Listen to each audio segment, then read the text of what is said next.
I'm happy to talk today about mycotoxin testing, and what we're going to do is to undertake a journey from multi-toxin analysis. So we kind of have moved away from single analysis of a couple of toxins to the multi-toxin approach, and we would actually like to go even further in a more holistic way to determine the entire range of secondary fungal and also plant metabolites which are there and which can potentially impact on the safety of food and feed. And Eva has already alluded to Canada, and well, we had a very fantastic and inspiring presentation yesterday by Dr. Grömer, and I guess that this picture was taken from space, from orbit. And well, here's kind of a proof that indeed I have been working for Health Canada, and it was a fantastic year for my family and also professionally. And a couple of people have wondered, so why have you ever considered coming to Austria? And as a matter of fact, I was located in the eastern part of Canada, in Ottawa, and this is a picture taken of my daughter Tamara and myself at minus 35 degrees Celsius. So when you think that the rain is bad weather, this is definitely something which is worse than that. Being into cross-country skiing and ice skating, that wasn't that bad. So there were actually other reasons. And one of the reasons is certainly the fact that about 40 kilometers west of Vienna in Tulln, that is what I consider as the best place to perform research in the area of mycotoxins. Thanks actually to the department IFA Tulln, the Department for Agrobiotechnology of BOKU University of Natural Resources and Life Sciences, Vienna. But also actually thanks to very nice neighbors we are collaborating with, as I said before, for more than 20 years, 2 decades now, with Roma Labs and especially with Biomin. Well, there are other reasons.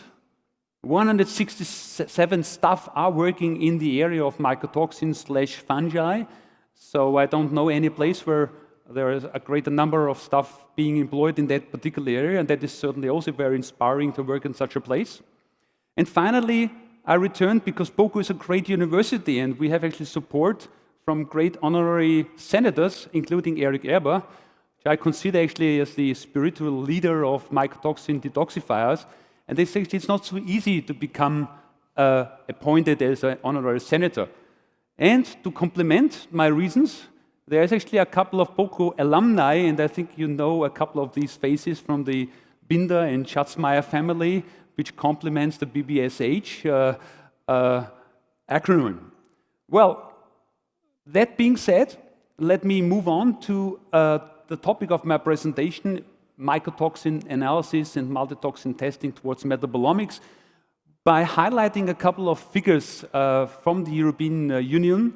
So we actually have the rapid alert system for food and feed, which actually clearly indicates that the majority of the rejections are still due to mycotoxin contamination. So mycotoxins still continue to be a top priority among the chemical contaminants.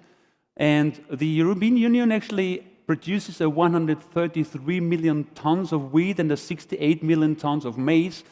And the Commission has recently estimated that about 5 to 10% of the annual crop losses worldwide are due to mycotoxin contamination.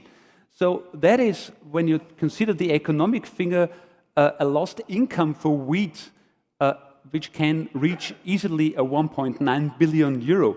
And a similar figure was published some 13 years ago for the US, estimating a loss of $1.4 billion. Well, the situation is further exacerbated through global warming, extreme weather conditions, and that was clearly alluded to also by Professor Chris Elliott. And he also mentioned the so-called Serbian maize scandal in the context of food fraud.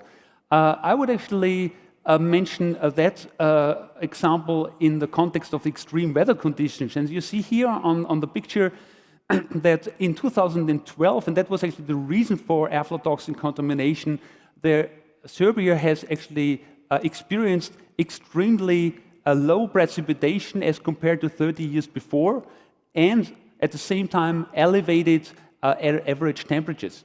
So that has led to the so-called Serbian maize scandal, a ban of milk delivery due to carcinogen scare in Germany, where about 4,000 farms were receiving the maize contaminated with aflatoxin N1 from Serbia.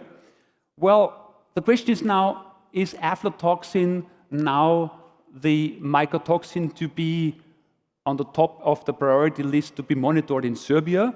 Well, just 2 years later, in the same area in Serbia, they experienced extremely heavy rainfall and flooding, and there was actually a nil concentration of aflatoxin and high levels of deoxynivalenol. So we really have to expect the unexpected, and that can be best met by analytical methodology, certainly not by wet chemistry. So that actually shows a picture back to the good old times in chemistry, 30 years ago, when I did some Kjeldal analysis here at the Vienna University of Technology. Now we are proud having LC tandem mass spectrometry, and that provides us with the sensitivity on the one hand and also the selectivity to detect a variety of different mycotoxins. And that actually shows you in the last decade the tremendous development of mycotoxin analysis by LC tandem mass spectrometry. This shows Franz Pertille. He's the head of the Christian Doppler Laboratory for Mycotoxin Metabolism at my institute. And he has actually, in his PhD thesis 10 years ago, developed a method for the simultaneous detonation of 9 mycotoxins. So that was a breakthrough back then. It's not so long a time ago. So he detected actually these toxins after a microsep cleanup and achieved a limit of detection for deoxynivalenol, just to give you an example here of 65 picogram. Well, 10 years later, we have now 700 fungal, plant, and bacterial metabolites, and that actually goes much beyond the 300 mycotoxin we are actually knowing to potentially occur in the food and feed chain. That method doesn't even need any cleanup. It's a dilute and shoot approach, and look, the limit of detection has actually been lowered from 65 picogram to a 0.3 picogram.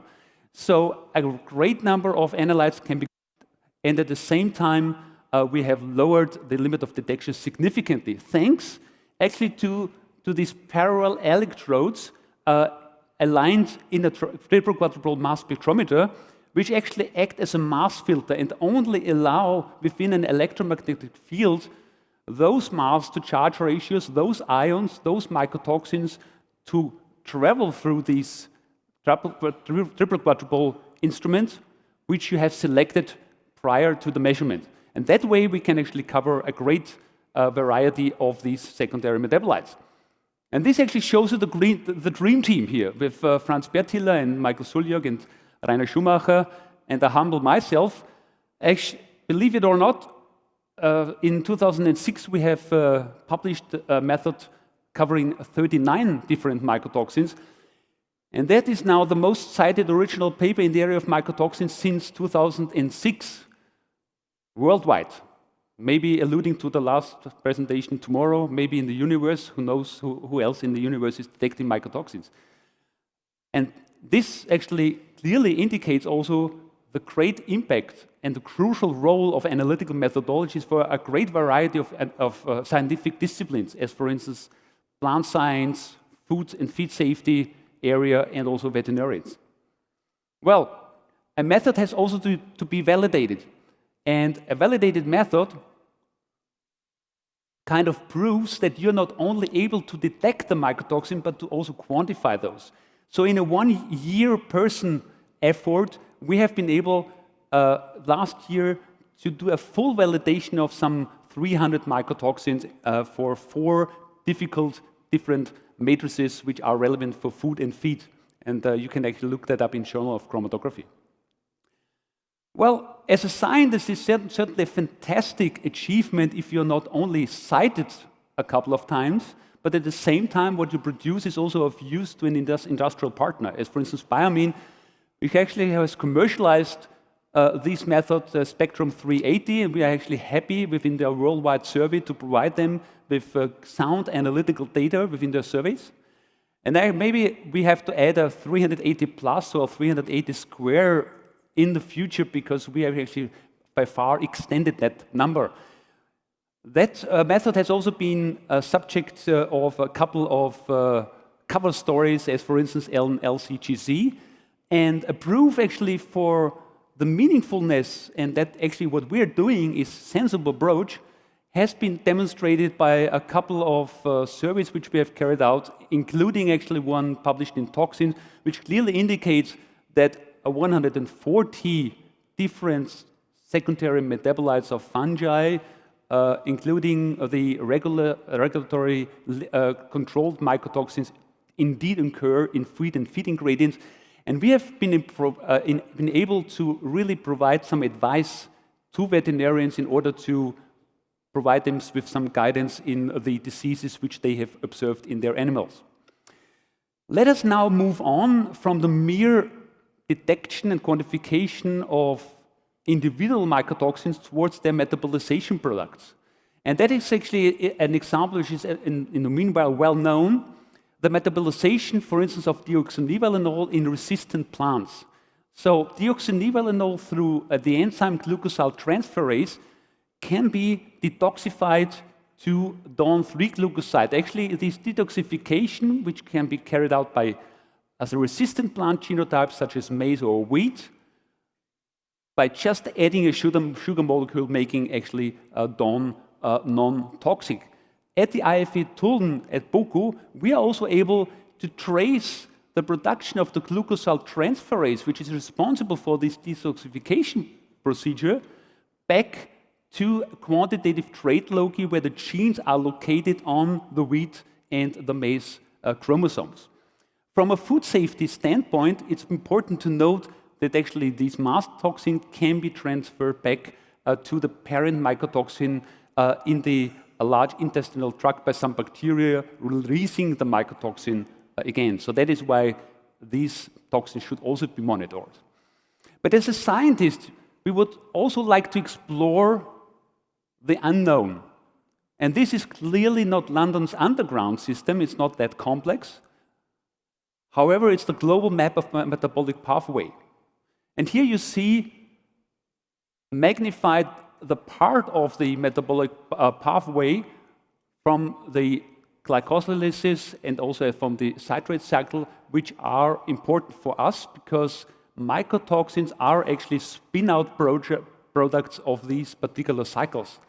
And what we actually want to know is how are mycotoxins in plants and animals metabolized, and which other masked/emerging mycotoxins can occur in the entire food and feed chain by looking holistically into the entire set of low molecular weight compounds which are produced in this battle going on between plants on the one hand and fungi on the other hand.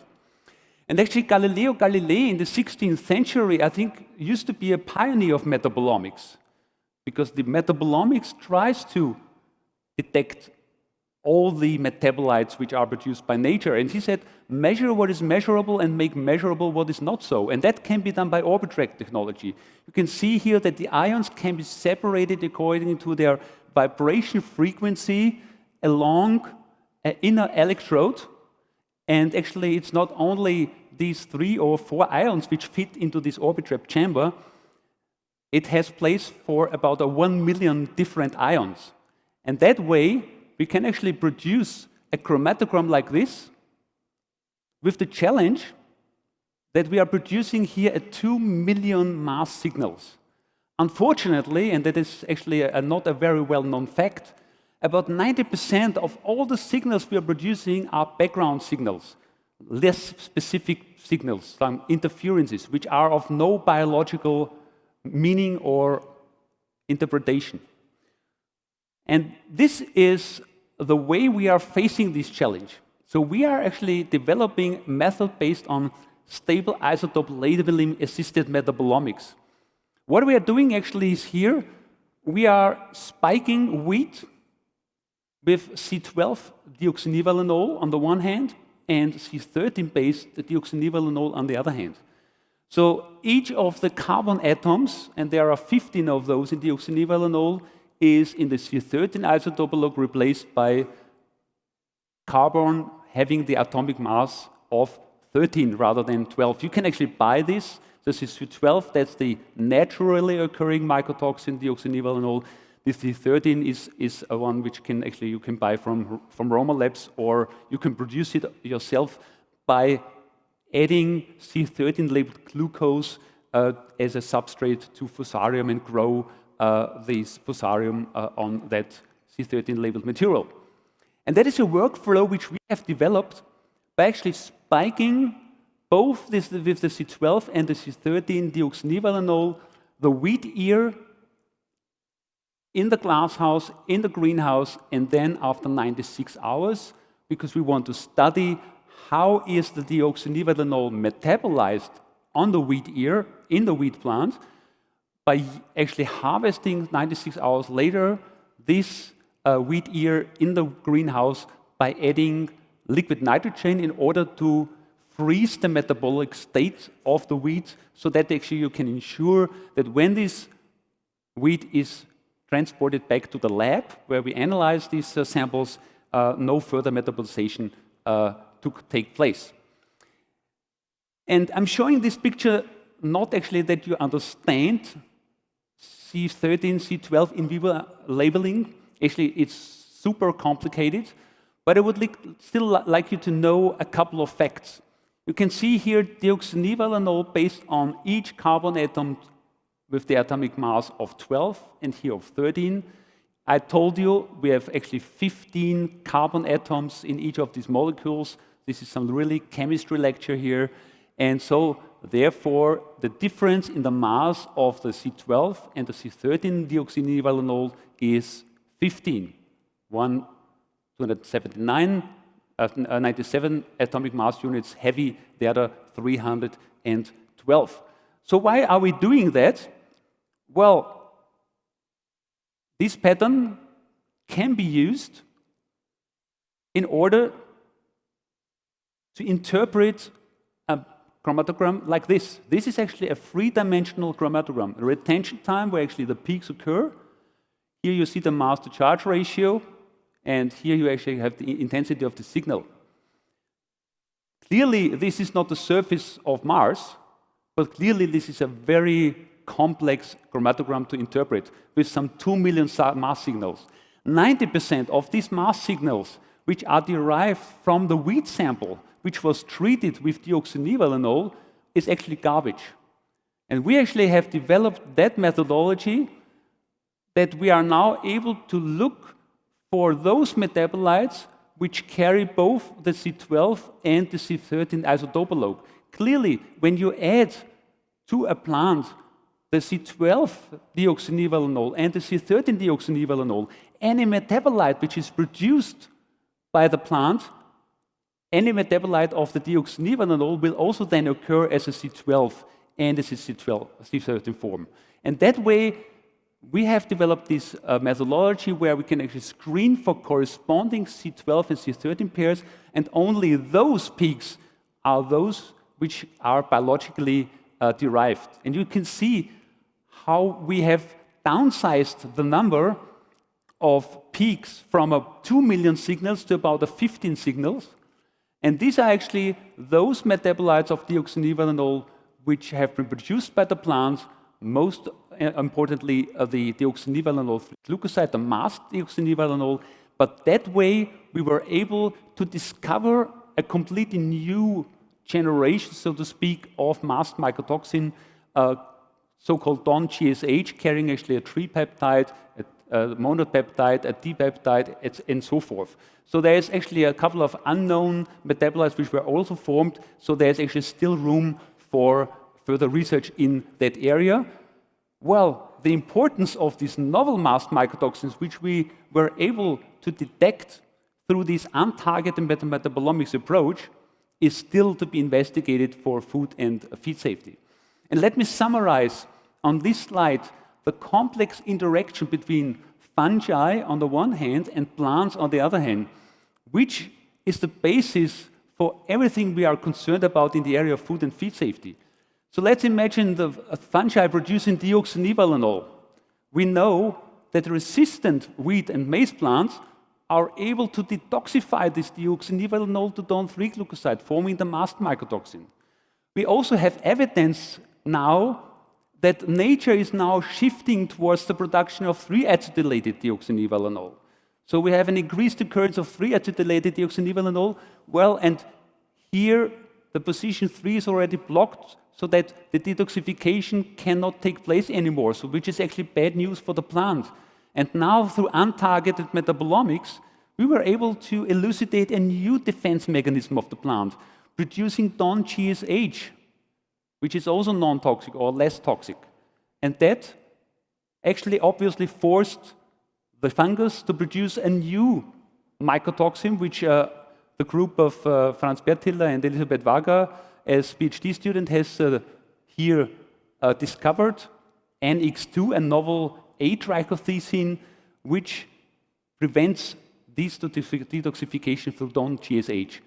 What is the next step of nature? We don't know. But it shows actually that there's a lot of research needed in order to understand this interaction.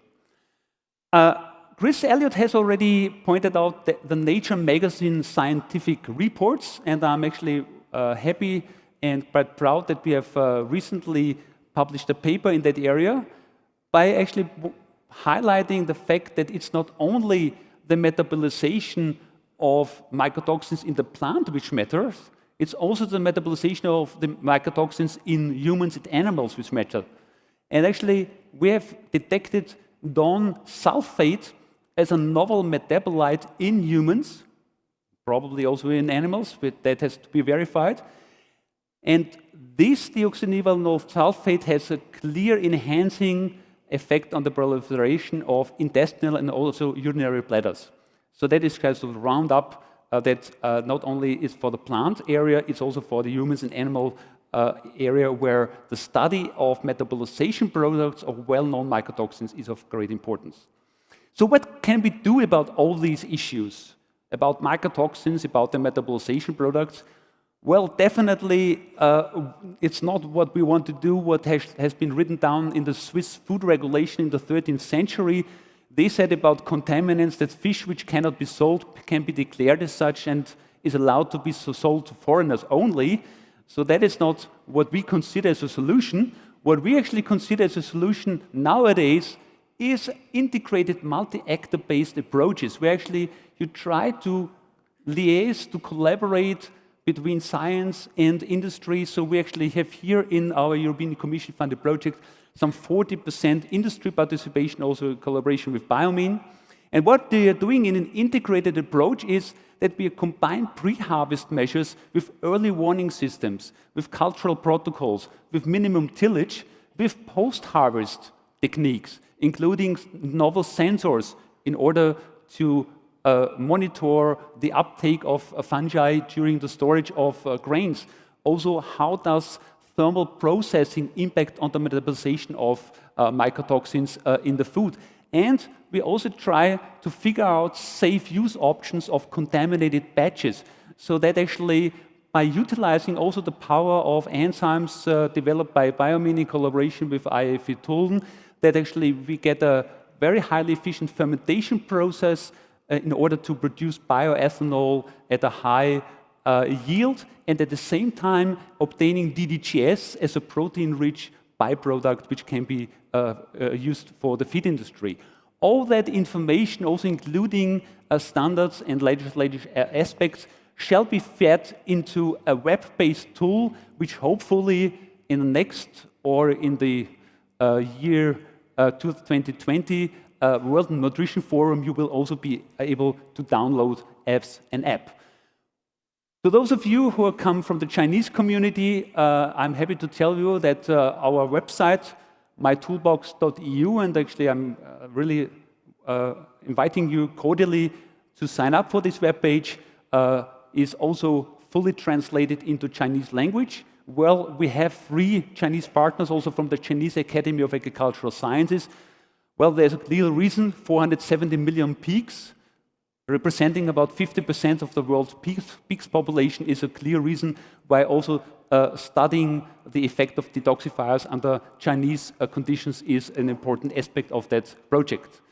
If you prefer English, we have also the English version there, and Eva has already alluded to 5 million euro funding, 23 partners, 40% industry participation, and you actually get all the latest project news up here. And you see here the kickoff meeting, which took place in March this year, end of the project 2020. So please follow us. Finally, I would like to conclude and point out a couple of future trends. The increasing need of LC-MS-based methods, I think, has been clearly demonstrated to check actually for the full spectrum of potentially occurring secondary metabolites, including fungi. Actually, extreme weather conditions clearly exacerbate the whole situation and make plant diseases and fungal occurrence very much highly unpredictable. The occurrence of these emerging mycotoxins are clearly influenced by climate change, by analytical methodology, but also by breeding efforts, by resistant plant genotypes, which are capable to detoxify and to metabolize some of the mycotoxins. I hope that I was also able to demonstrate to you the powerfulness of metabolomics approaches in order to reveal novel fungal and plant metabolites. However, there's still a lot of work to be carried out.